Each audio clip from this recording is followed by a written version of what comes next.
मेरा आपसे एक सवाल है कि बांग्लादेश में आलमी इज्तिमा का काम आपके लिए कैसा रहा। যার অর্থ হলো যে তিনি বলছেন যে আপনি সম্ভবত বাংলাদেশি কোনো আলেম, আপনার কাছে জিজ্ঞাসা হলো বাংলাদেশে বিশ্ব ইজতেমার কাজ আপনার জন্য কেমন ছিল বা এর অভিজ্ঞতা আপনার কেমন ছিল। এর উত্তর হলো যে আমি আসলে আমার আসুন্নাহ ফাউন্ডেশনের কিছু চ্যারিটি এবং কিছু নিজস্ব দাওয়াতি কাজ নিয়ে ব্যস্ত থাকার কারণে আসলে তবলিগের বিশ্ব ইজতেমা বা এই জাতীয় আর অন্যান্য যে দিনই কার্যক্রম আছে সেগুলোতে আসলে সেভাবে এঙ্গেজমেন্টের সুযোগ আমার হয় না।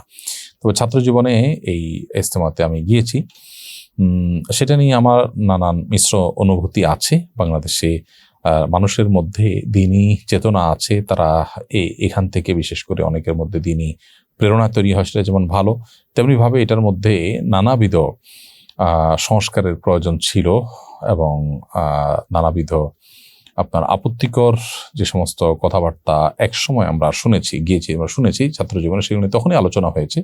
তার কিছুটার তো সমাধানের পথে ওলামা ইকরাম প্রশ্ন তুলেছেন এবং অন্য কোনো বিষয় থাকলেও সেগুলো ওলামা ইকরামের মাধ্যমে কোরআন এবং হাদিসের আলোকে সমাধানের চেষ্টা করা দরকার এবং এটাকেই শুধুমাত্র দিনের একমাত্র কাজ মনে করা উচিত নয়। সেই জায়গা থেকে আমার কাছে মনে হয়েছে যে কিছু সংশোধনের জায়গা আছে, তবে সেই সাথে আলহামদুলিল্লাহ এর মাধ্যমে বহু মানুষের মধ্যে দিনই প্রেরণা ফিরে আসছে, বহু মানুষ দিনের পথে চলা শিখছেন।